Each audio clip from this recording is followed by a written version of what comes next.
پھٹے اور میلے کپڑوں میں وہ دکان کے پاس رکا۔ سائیکل سے اتر کر اس کو سٹینڈ پر کھڑا کر کے اس نے جیب میں ہاتھ ڈال کر پیسے نکالے۔ گندے میلے 10 کے کچھ نوٹ جو دن بھر کی اس کی محنت کی کمائی تھی گننا شروع کیے تو اس کے چہرے پر مسکراہٹ تھی جو اس کی ڈھلتی عمر اور غربت کی پریشانی کے باعث چہرے کی مرجھائی اور جھریوں والی جلد پر تھوڑی پرکشش لگ رہی تھی۔ نوٹ گنتے گنتے چہرے سے مسکراہٹ غائب ہوتی گئی اور غربت چہرے کی جھریوں سے جھانکتی ہوئی محسوس ہونے لگی۔ اس نے سائیکل پکڑی اور پیدل ہی لے کر چل پڑا۔ اس نے کئی بار پیچھے مڑ کر حسرت اور افسردگی سے دکان کو دیکھا۔ گھر کا ٹوٹا ہوا دروازہ کھٹکھٹانے سے پہلے ہی کھول دیا گیا اور ایک ہنستا چہرہ گندے اور میلے پردے کے پیچھے سے نکل کر حاضر ہوا۔ ابا تو آ گیا، کب سے انتظار تھا، ادھر لا سائیکل میں اندر کرتی ہوں۔ اور 17 سالہ ربیہ سائیکل باپ کے ہاتھ سے لے کر اندر کی طرف آ گئی۔ سائیکل پر لٹکے شاپر دیکھنے کے بعد وہ مایوسی سے بولی، ابا تو آج بھی نہیں لایا نا؟ اب ندیم رضا کے چہرے پر پھیلی اداسی مزید پھیلتے ہوئے اس کی آواز میں شامل ہو رہی تھی اور اس نے مشکل سے بولنا شروع کیا، میری بچی لے آؤں گا، آج وقت نہیں ملا اور میرا وہاں سے گزر بھی نہیں ہوا، جلد لے آؤں گا۔ ندیم کی آنکھیں اداس، آواز میں اور الفاظوں میں بے یقینی اور چہرے پر مایوسی صاف محسوس کی جا سکتی تھی۔ وہ یہ کہہ کر لڑکھڑاتے قدموں سے اندر کی جانب روانہ ہوا۔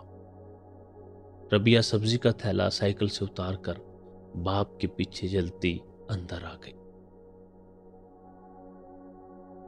کوئی بات نہیں، وہ نادان ہے، کچھ بھی فرمائش کر دیتی ہے، تم اس کو اتنا سنجیدہ نہ لیا کرو۔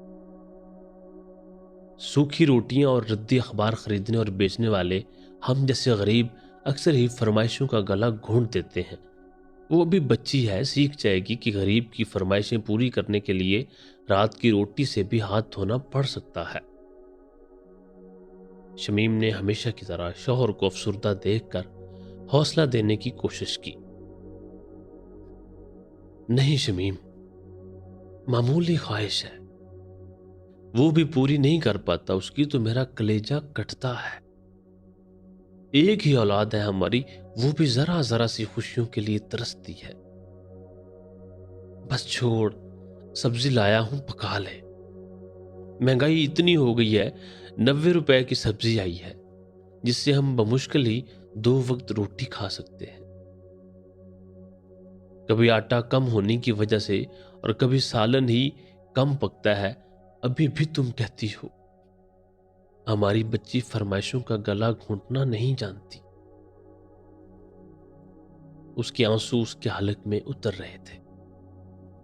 رات کھانا کھانے کے بعد وہ ساتھ چارپائی پر لیٹی ربیہ کو بار بار دیکھ رہا تھا۔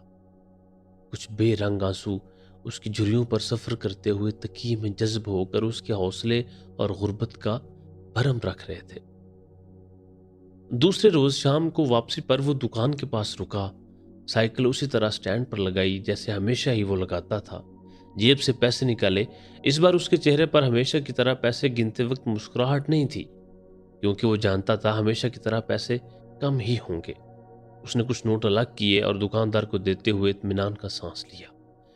اس نے سودا لیا، اس کو خوشی تھی، اور اب کی بار وہ سائیکل پر بیٹھ کر تیزی سے گھر کی طرف روانہ ہوا۔ ہمیشہ کی طرح ربیہ نے دروازہ پہلے ہی کھول دیا اور باپ کو خوش آمدید کہتے ہی سائیکل پکڑ لی۔ اس بار ربیہ نے اپنی فرمائش کے بارے میں دریافت نہیں کیا۔ وہ اب باپ کے چہرے پہ اداسی، مایوسی اور خالی ہاتھ آنے سے شرمندگی کے بدلتے رنگ نہیں دیکھنا چاہتی تھی۔